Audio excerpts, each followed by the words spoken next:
সারা দেশেই আতঙ্কের নাম রাসেলস ভাইপার। বিষধর এই সাপ ছড়িয়ে পড়েছে দেশের বিভিন্ন জেলায়, যা নিয়ে ভারতীয় গণমাধ্যমেও খবর প্রকাশ হয়েছে। তবে এবার সাপ নিয়ে ভারতের এক ঘটনাতেই শুরু হয়েছে তোলপাড়।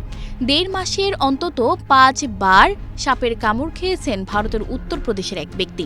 এরপরও তিনি এখনও দিব্যি বেঁচে আছেন, যদিও ৫ বারই সাপের কামড়ের পর চিকিৎসা নিয়েছেন। বিকাশ দুবে নামের ফতেহপুরের এই ব্যক্তির এখনও বেঁচে থাকা বিস্ময়কর বলেই মনে করছেন স্থানীয় চিকিৎসকেরা।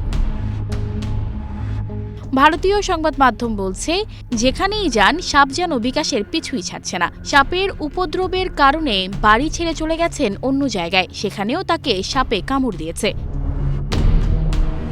জানা যায়, গত ২ জুন রাতে প্রথমবার সাপে কামড় দেয় বিকাশকে।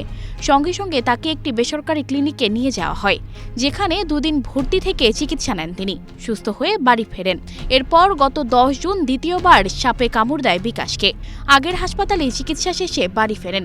ঠিক এই ঘটনার ৭ দিন পরেই গত ১৭ জুন সাপে কামড়ায় বিকাশকে। এবার তিনি অচেতন হয়ে যান, তবে চিকিৎসার পর এবারও সুস্থ হয়ে ফেরেন। চতুর্থবার কামড়ানোর পর সুস্থ হয়ে ফিরে নিজের বাড়ি ছেড়ে দেন বিকাশ।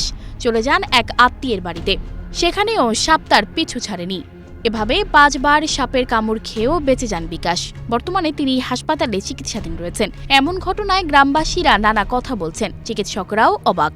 ভবিষ্যতে অপ্রীতিকর কিছু ঘটনার আশঙ্কায় পরিবারের সদস্যরা আতঙ্কিত।